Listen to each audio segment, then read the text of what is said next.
हम भारत के लोग भारत को एक संपूर्ण प्रभुत्व संपन्न समाजवादी पंथनिरपेक्ष लोकतंत्रात्मक गणराज्य बनाने के लिए तथा उसके समस्त नागरिकों को सामाजिक, आर्थिक और राजनैतिक न्याय, विचार, अभिव्यक्ति, विश्वास, धर्म और उपासना की स्वतंत्रता, प्रतिष्ठा और अवसर की समता प्राप्त कराने के लिए तथा उन सब में व्यक्ति की गरिमा और राष्ट्र की एकता और अखंडता सुनिश्चित करने वाली बंधुता बढ़ाने के लिए दृढ़ संकल्प होकर अपनी इस संविधान सभा में आज तारीख 26 नवंबर 1949 ईस्वी मिति मार्ग शीर्ष शुक्ल सप्तमी संमत 2006 विक्रमी को एतत् द्वारा इस संविधान को अंगीकृत, अधिनियमित और आत्मार्पित करते हैं।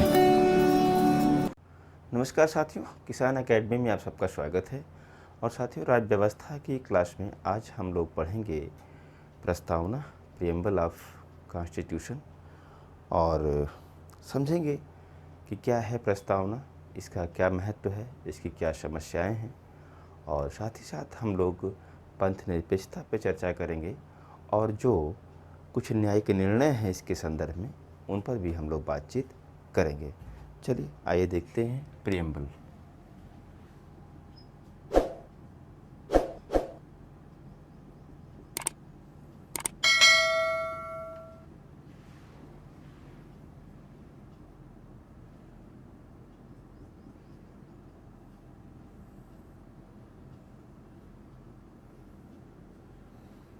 प्रस्तावना, पहली चीज़ तो मैं आपको बता दूं दोस्तों कि इसको आप याद कर लीजिएगा।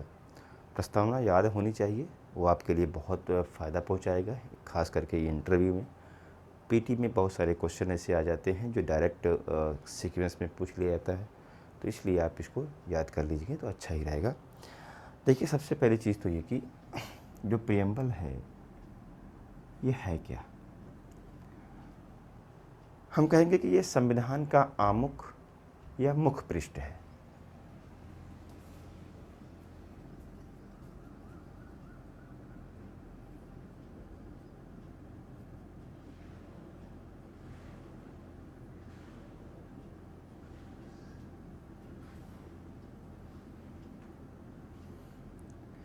इसका आशय क्या है। हम कोई भी पुस्तक पढ़ने जाते हैं, किसी भी सब्जेक्ट की किताब हो, आप देखेंगे पहला पन्ना जब पलटेंगे आप तो उसमें एक प्रकार से लेसन दिया होता है और ये बताया जाता है कि इस पुस्तक में क्या क्या चीज़ें दी गई हैं, इसमें क्या लिखा हुआ है। तो उसी संदर्भ में जो प्रस्तावना है वो संविधान में कौन कौन सी बातें हैं, किस पे व्याख्या की गई है, किसकी बात की गई है, वो सारी बातें प्रस्तावना में सार रूप में दिखाई गई हैं। अर्थात ये संविधान का आमुख है, पहला पन्ना है। यह संविधान के बारे में परिचय कराता है, संविधान का परिचय कराता है।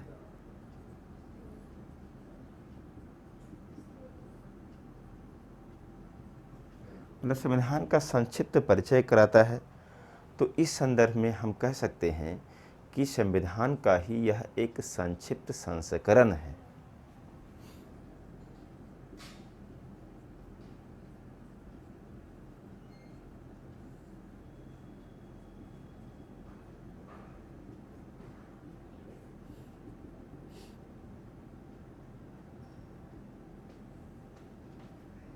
ओके, आशा ये है कहने का कि जो प्रस्तावना है, इस प्रस्तावना को पढ़ लेने से ही मोटा मोटा हमें ये समझ में आ जाता है कि इस संविधान में किसकी ओर इशारा किया गया है, कौन कौन सी बातें हैं इसमें, कौन से अधिकार की बात होने वाली हैं, राज्यों के अधिकार की क्या बात होने वाली है, व्यक्तियों के कर्तव्य की क्या बात होने वाली है, प्रशासनिक ढांचा कैसा होगा, राजनीतिक पूरी व्यवस्था कैसे होगी। ये सारी चीज़ें हमको समझ में आता है। विशेष करके इसमें दो चीज़ें हैं दोस्तों। एक तरफ तो है व्यक्ति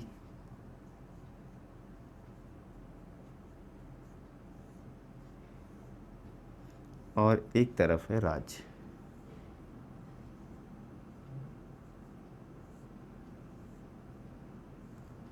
जो आम जनता है, व्यक्ति हैं, इसके लिए प्रस्तावना का क्या महत्व है। तो आप देखिए, व्यक्तियों के लिए यह एक मूल्यात्मक अवधारणा है, मूल्यात्मक अवधारणा है। मूल्य कौन से मूल्य? वह सामाजिक, आर्थिक, राजनीतिक प्रतिमान या मान्य विचार जिसको सामाजिक मान्यता मिलती है, कानूनी मान्यता मिलती है, वही मूल्य होते हैं। और यहाँ जो मूल्य बात हो रही है वो लोकतांत्रिक मूल्य की बात हो रही है कि लोकतंत्र में जो मूल्य होते हैं उन मूल्यों की बात हो रही है। यहाँ पे समानता, स्वतंत्रता, न्याय, बंधुत्व आदि की बात हो रही है, ये सब मूल्य हैं। तो यहाँ पर जो मूल्यात्मक अवधारणा हमने कहा, इसमें देखा जाए तो क्या क्या चीज़ें हैं। स्वतंत्रता,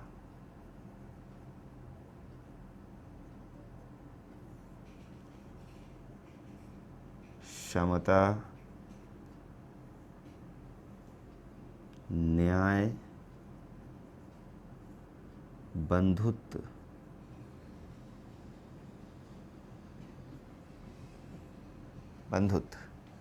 इन मूल्यों की चर्चा की गई है।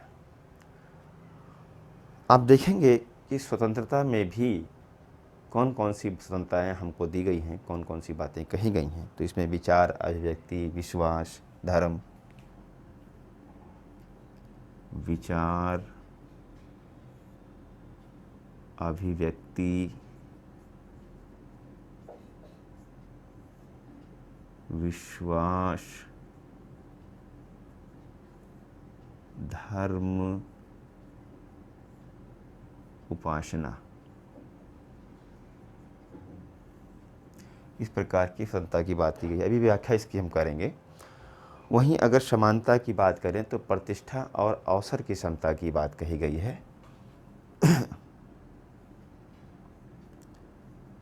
प्रतिष्ठा और अवसर की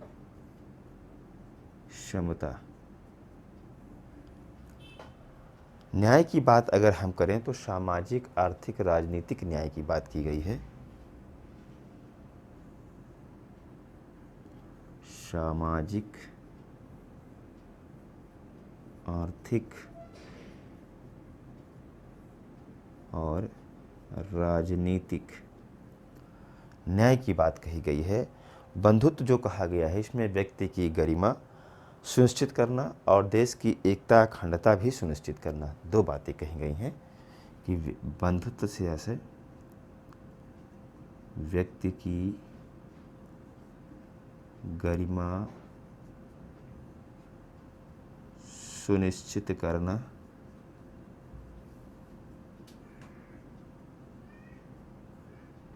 तथा देश की एकता, अखंडता सुनिश्चित करना।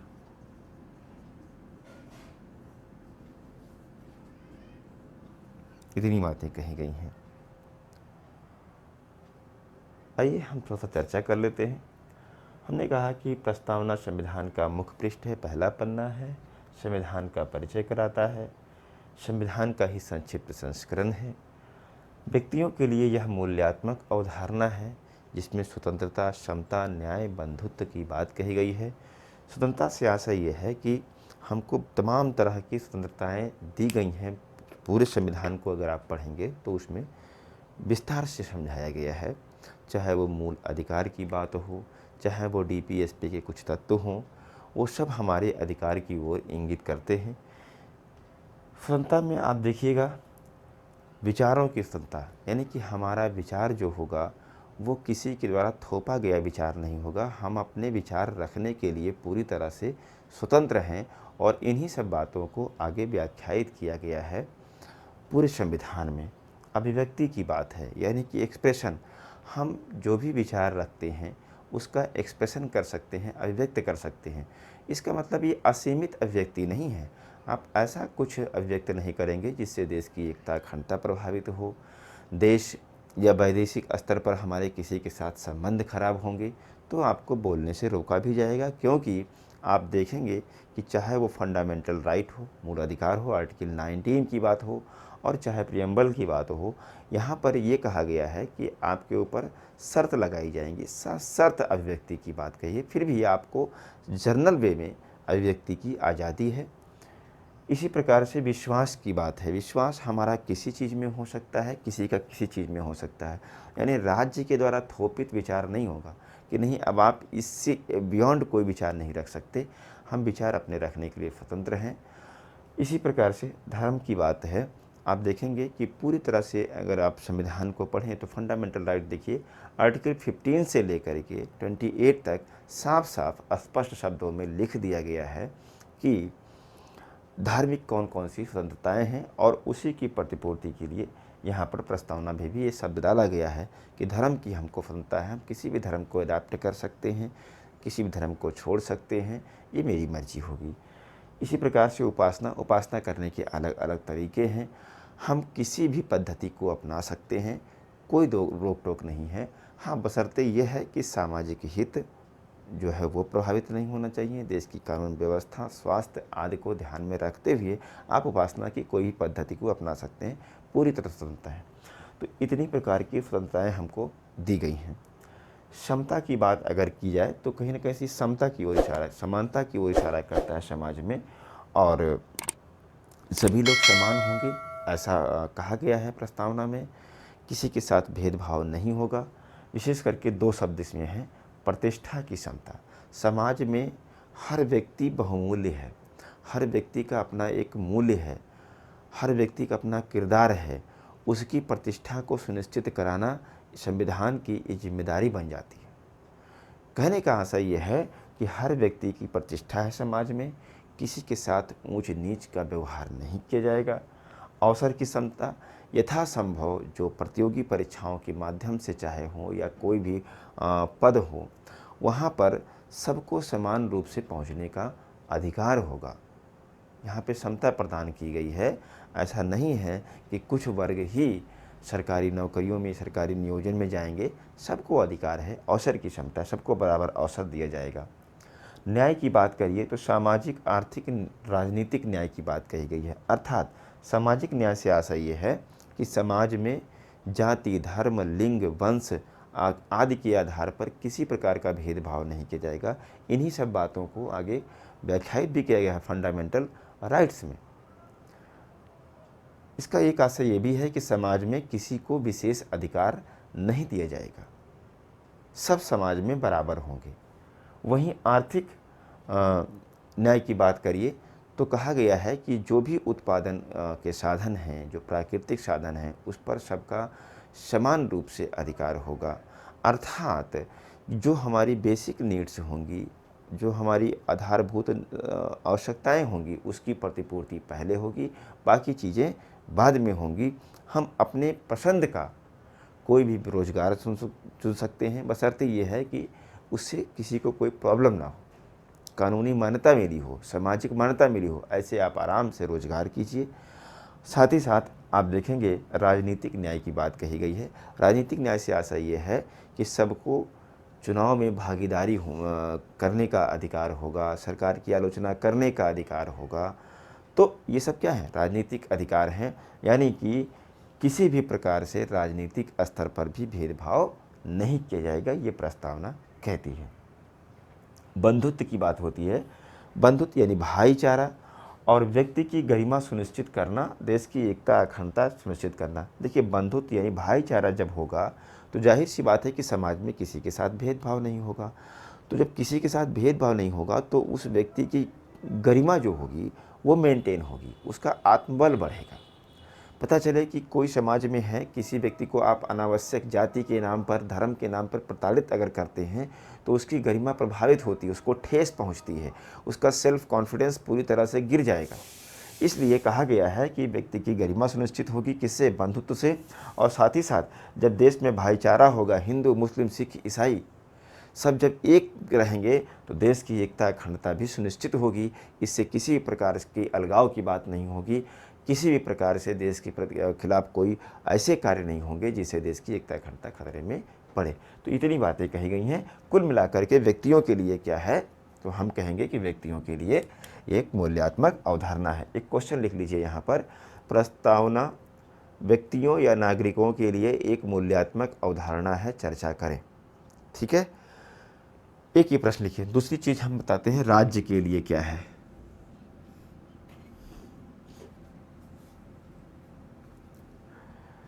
राज्य के लिए अगर हम कहें तो प्रस्तावना का इसमें बड़ा महत्व है। जैसे देखिए कि सत्ता का स्रोत क्या है, सत्ता के स्रोत की ओर इशारा किया गया है प्रस्तावना में। राज्य की प्रकृति के बारे में बताया गया है, राज्य की प्रकृति कैसी होगी, राज्य का उद्देश्य क्या होगा। ठीक है, और कहीं ना कहीं से इस प्रस्तावना से ये भी स्पष्ट होता है कि हमारा संविधान जो है वो क्या है, लिखित संविधान।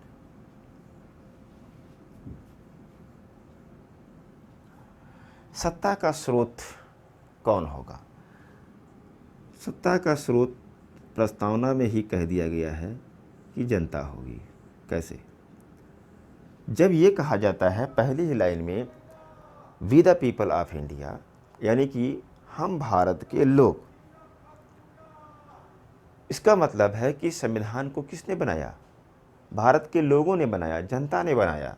इसीलिए जनता ही सर्वोच्च है, जनता ही सत्ता सौंपेगी किसी भी राजनीतिक दल को या किसी भी नेता को, जनता ही सत्ता सौंपेगी। सत्ता का स्रोत जनता ही है, जनता ही सर्वोच्च है, जनता फिर संविधान फिर संसद। इसी प्रकार से राज्य की प्रकृति जो होगी वो इसमें कहा गया है कि राज्य कैसा होगा, संपूर्ण प्रभुत्व संपन्न होगा, संपूर्ण प्रभुत्व संपन्न होगा, समाजवादी पंथ निरपेक्ष, समाजवादी होगा,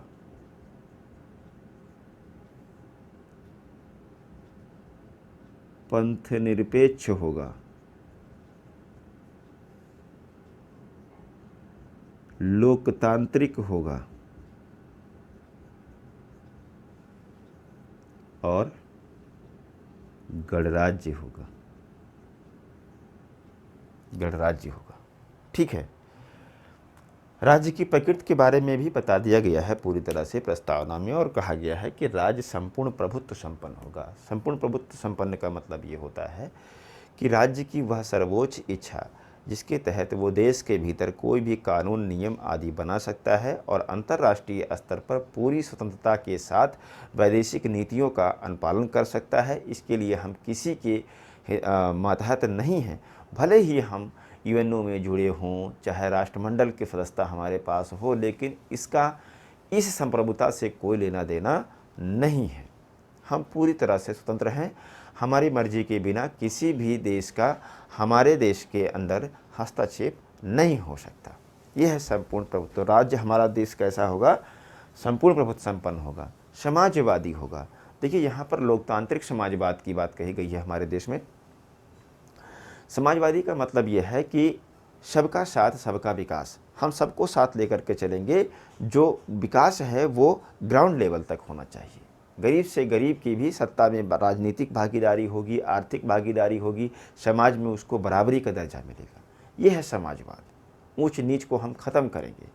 हाँ, हमारे यहाँ साम्यवाद नहीं है। साम्यवाद का मतलब ये होता है कि टोटली उत्पादन और वितरण के स्तर पर देखा जाए तो सब का सब सरकारी होता है, उसमें सरकार पूरी तरह से कंट्रोल रखती है। जबकि जो लोकतांत्रिक समाजवाद होता है उसमें क्या है कि मिश्रित व्यवस्था होती है, कुछ सरकारी कंपनियां होंगी तो कुछ प्राइवेट कंपनियां होंगी। ये व्यवस्था हमारे यहाँ लागू की गई है। तो हमारा राज्य कैसा है, समाजवादी है। पंथ निरपेक्ष होगा। पंथ निरपेक्ष शब्द था नहीं, लेकिन आप देखेंगे मूल अधिकार में बहुत सारी बातें कही गई थी धर्म को लेकर के, और उसी के आधार पर 42वां संविधान संशोधन 1976 के द्वारा इसको ला करके जोड़ दिया गया। और पंथ निरपेक्ष से आशय यह है कि राज्य का कोई भी अपना धर्म पंथ नहीं होगा। राज्य सभी धर्मों के साथ समान व्यवहार करेगी, यानी कि सहिष्णुता की बात कही गई है। लोकतांत्रिक होगा। लोकतांत्रिक का एक मतलब यह है कि यहाँ पर for the people, by the people, of the people, ठीक है। जनता का शासन जनता के लिए, जनता के द्वारा होगा। लोकतंत्र है, जनता ही चुन करके बैठाएगी। तो यहाँ लोकतंत्र की बात कही गई है, यानी लोकतांत्रिक राज्य होगा। वहीं गणराज्य की बात कही गई है, अर्थात हमारे यहाँ वंशानुगत सत्ता का हस्तांतरण नहीं होगा कि राजा का लड़का राजा बनेगा, ऐसा नहीं होगा। यहाँ चुनाव के माध्यम से जो पद होंगे वो भरे जाएंगे। जो हेड ऑफ चीफ होगा, जो हेड ऑफ स्टेट होगा, हेड ऑफ स्टेट होगा, वो क्या होगा, इलेक्शन के माध्यम से जाएगा, जनता उसको चुन करके बैठाएगी, यानी गणराज्य होगा। इसका मतलब ये है। वहीं पर आप देखेंगे जनता का उद्देश्य क्या है, राज्य का उद्देश्य क्या है, तो जन कल्याण है, जनता का कल्याण है। राज्य का उद्देश्य क्या होगा, जनता का कल्याण करना। वहीं पर आप देखेंगे कि हमारे संविधान में, लिखित संविधान की बात है, तो आप देखिए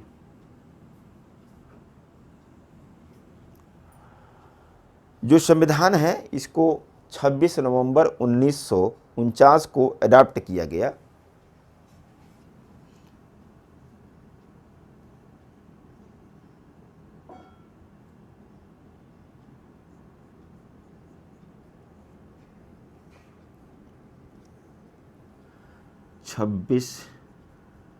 नवंबर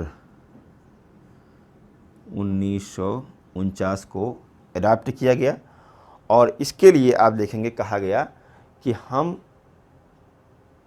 संविधान को अंगीकृत, अधिनियमित और आत्मार्पित करते हैं।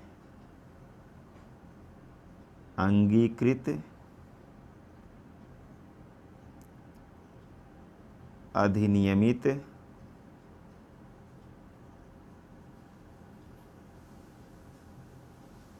और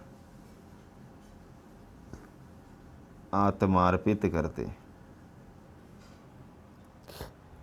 हम इसको अंग बना रहे हैं देश का, अधिनियमित करते हैं मतलब आज एक्ट के रूप में ये लागू हो जाएगा, और आत्मार्पित यानी हम इसको आत्मा से लगा के रखेंगे।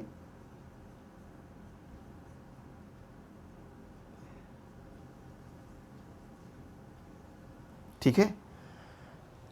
लेकिन जो संविधान के इन्फोर्स की बात कही गई है, अडॉप्ट तो कर लिया गया 26 नवंबर 1949 को, और बहुत सारे आर्टिकल लागू भी कर दिए गए।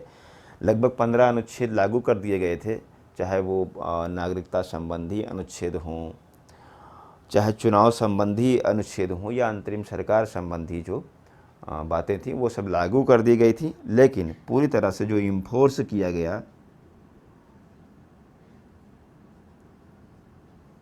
इन्फोर्स जो किया गया वो किया गया 26 जनवरी 1950 को पूरी तरह से संविधान हमारे देश में लागू हो गया था।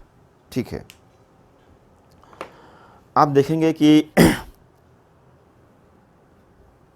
जो भी उपयुक्त राज्य की सारी बातें हैं वो सरकार के लिए दिशा निर्देश हैं। ये शासन के सिद्धांत को स्पष्ट करता है और वर्तमान व्यवस्था का यह पूरी तरह से क्या है, आधार है। हम अगर इसके थोड़ा सा ऐतिहासिक परिप्रेक्ष्य में जाएं तो आप देखेंगे कि जो प्रस्तावना था, जो पहली बैठक हुई थी संविधान सभा की, वो हुई थी 9 दिसंबर 1946 को।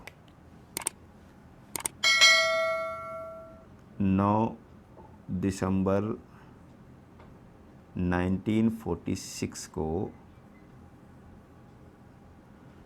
प्रथम बैठक हुई थी संविधान सभा की। और आप जानते हैं कि इसके जो एक अस्थायी अध्यक्ष बनाए गए थे वो थे सच्चिदानंद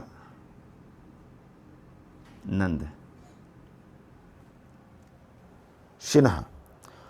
और आप देखेंगे कि सच्चिदानंद सिन्हा साहब को अस्थायी अध्यक्ष बनाया गया था और इसी प्रथम बैठक में डॉक्टर राजेंद्र प्रसाद को संविधान सभा का अस्थायी अध्यक्ष चुन लिया गया। और 11 दिसंबर को 1946 में जब बैठक हुई, दूसरी बैठक जो हुई, उसकी अस्थायी अध्यक्ष बन चुके थे राजेंद्र प्रसाद। तो 11 दिसंबर 1946 को दूसरी बैठक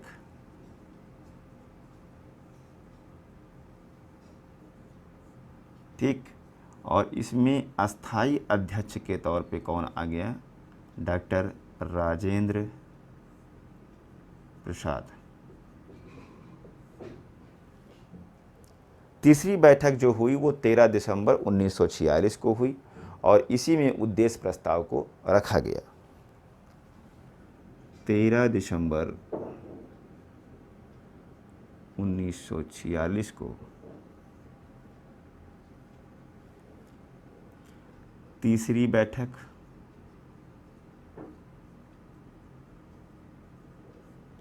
और इसमें उद्देश्य प्रस्ताव, यानी किस उद्देश्य से ये संविधान सभा गठित की गई है उसका प्रस्ताव रखा गया। और आगे चल कर के आप देखेंगे चौथी बैठक हुई 22 जनवरी 1947 को और इसी दिन उद्देश्य प्रस्ताव पास हो गया।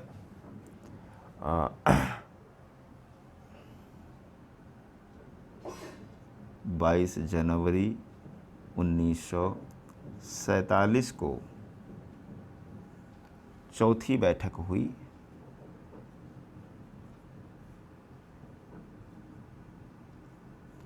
और इसी में दोस्तों उद्देश्य प्रस्ताव पास हुआ।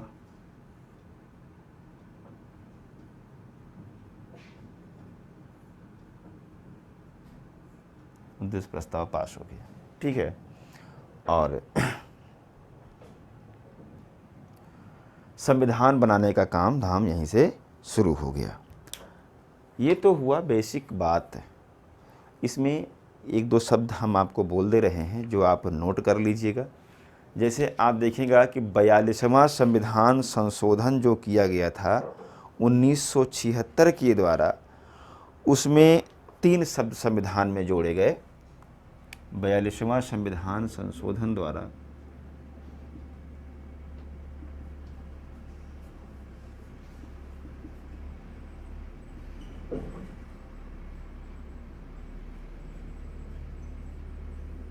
इसमें 3 वर्ड आए। एक तो आया समाजवादी,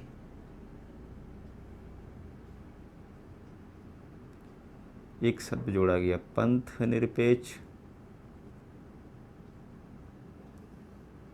और दूसरा जो शब्द जोड़ा गया इसमें वो अखंडता जोड़ा गया। ये 3 शब्द नहीं थे 1976 के पहले और इसको 42वां संविधान संशोधन द्वारा जोड़ा गया। और इस संशोधन को चैलेंज किया गया था मिनर्वा मिल्सवाद 1980 में। मिनर्वा मिल्सवाद 1980 में इनको चैलेंज किया गया था और इनको मान्यता प्रदान कर दी गई। सरकार के पक्ष में निर्णय आया, यानी कि मिनर्वा मिल्सवाद।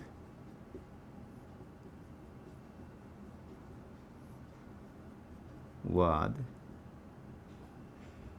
1980 में मान्यता मिल गई, ठीक है। दूसरी चीज़, एक पॉइंट ये लिख लीजिएगा कि जो के.एम. मुंशी साहब हैं, के.एम. मुंशी साहब ने प्रस्तावना को देश की राजनीतिक जन्म कुंडली कहा है, ठीक। के.टी. शाह ने संविधान सभा में समाजवाद शब्द को लाने का मामला उठाया था। भार्गव ने संविधान की आत्मा कहा है प्रस्तावना को और पार्कर महोदय ने प्रस्तावना को संविधान की कुंजी कहा है। ये स्टेटमेंट याद रखिएगा। और इस पर एक प्रश्न भी बनेगा कि प्रस्तावना संविधान की जन्म कुंडली है, चर्चा करें। तो आप इन्हीं बातों को उठाइए और इसके विस्तार को कहाँ पर दिखाया गया है संविधान में, वहाँ से बातों को जोड़ करके और बता दीजिए कि इस आधार पर हम कह सकते हैं कि पूरे संविधान को जानने का यही एक माध्यम है, इसलिए ये जन्म कुंडली के रूप में है। ठीक है। तो फिर इसके आगे इसमें कुछ मेंस की बातें हैं मुख्य परीक्षा की दृष्टि से, उसको चर्चा करेंगे। मिलते हैं अगली क्लास में। Thank you.